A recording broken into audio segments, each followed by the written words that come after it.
جب مدینہ طیبہ میں واقعہ ہوا کہ صحابہ نے کہا اچانک حضور پاک نظر نہیں آ رہے ہیں، صحابہ بے قرار ہو کر ڈھونڈنے لگے کیا کہیں کہاں؟ ایک صحابی نے پا لیا حضور مدینے کے نواح میں دور کسی ایک جنگل کے پاس سجدے میں ہیں، اور حضرت ابو بکر وہاں ڈھونڈتے ہوئے پہنچے۔ ایک بکریاں چرانے والا گزر رہا تھا، پوچھا کیا میرے آقا کو تو نے دیکھا ہے؟ رسول پاک صلی اللہ تعالیٰ علیہ وسلم ہمیں کئی لمحے ہو گئے نظر نہیں آ رہے۔ اس چرواہے نے کہا میں نہیں جانتا تمہارا نبی کون ہے، تمہارا آقا کون ہے، ہاں البتہ اس پہاڑ کے پیچھے کوئی ایک آدمی اتنا رو رہا ہے کہ اس کے رونے کی آواز سے میری بکریوں نے کھانا چھوڑ دیا ہے، چارہ چھوڑ دیا ہے۔ حضرت ابو بکر نے کہا یقیناً اس طرح کا رونا تو میرے آقا کا ہی ہوگا۔ حضرت ابو بکر نے پوچھا اس چرواہے سے اے بندے تو بکریاں چرا رہا ہے، رونے والے کو دیکھا وہ کیا کہہ کر کے رو رہا ہے؟ کہا پتہ نہیں امت امت کہتا ہے اور روتا جاتا ہے۔ حضرت ابو بکر بے اختیار روتے ہوئے قریب آئے، سید الانبیاء صلی اللہ تعالیٰ علیہ وسلم کے آنسوؤں سے زمین تر تھی، کہہ رہے تھے میرے آقا رب ذوالجلال کے حضور اے مولا میری امت کو میرے حوالے کر دے، میری امت کو میرے حوالے کر دے، میری امت بڑی بھولی ہے وہ مجھے نہیں پہچانتی۔ سچ فرمایا آقا آپ نے، آپ کی امت آپ کو کہاں پہچان رہی ہے؟ آج ہم نے دوسروں کو پہچان لیا، اپنے نبی کونین صلی اللہ تعالیٰ علیہ وسلم کو پہچاننے سے دور بھاگتے ہیں۔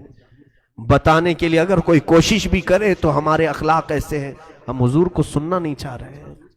دیکھو آج ہمارے گھروں میں جا کر بچوں کو اٹھا کر کے پوچھو، ہر فلمی ہیرو کا بایو ڈاٹا اسے یاد ہوگا، کون کہاں رہتا ہے، کون کیسی ایکٹنگ کرتا ہے، کس کے کتنے فلم ہیں، سارے اسے یاد ہیں۔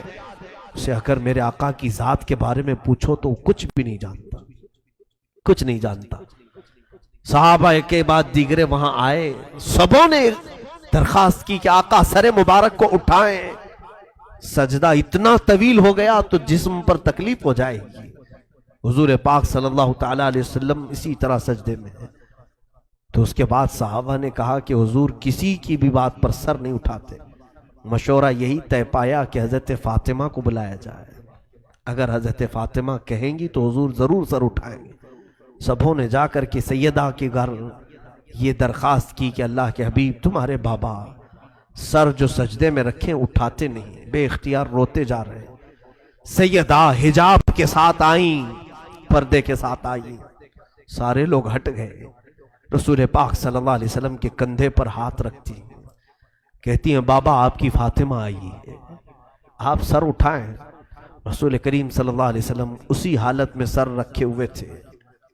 ہم گنہگاروں کی تسبیح آج ہم سجدے میں جاتے ہیں تو اپنی مطلب کی مانگنے کے لیے جاتے ہیں، ہم تو سجدوں میں یہی کہتے ہیں نا مولا مجھے یہ دے دے، مجھے یہ دے دے۔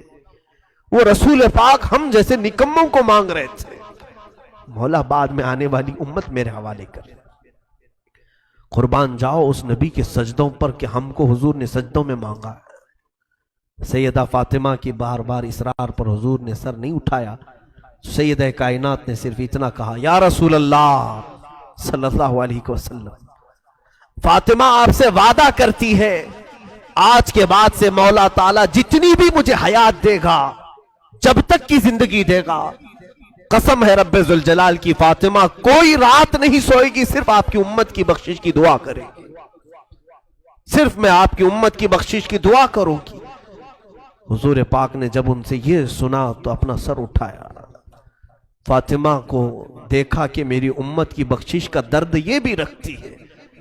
میرے عزیزو ایک بیٹی کی ذمہ داری یہ بھی ہوتی ہے کہ وہ اپنے باپ کی فکروں میں ساتھ دے، باپ جس طرح کی فکر میں ہے اسی فکر میں وہ لگے۔ رسول کریم صلی اللہ تعالیٰ علیہ وسلم کی اس لخت جگر نے امت کا بوجھ اپنے اوپر اٹھایا، اور پھر روایات یہ بتاتی ہیں رات کے بعد وہ خود سجدے میں جاتی تھیں تو ادھر بلال حبشی کی اذان ہو جاتی تھی فجر کی، تب تک وہ سجدے میں رہتی تھی۔ ایسی محویت کا عالم ہوتا تھا کہ وہ کہتی تھی سر اٹھا کر کے کہ راتیں بہت چھوٹی ہیں، میرا پورا سجدہ نہیں ہو پاتا۔ اس سیدہ کائنات فاطمہ الزہرا لاکھوں سلام ہو، لاکھوں کروڑوں درود ہو ان کی تربت انور پر۔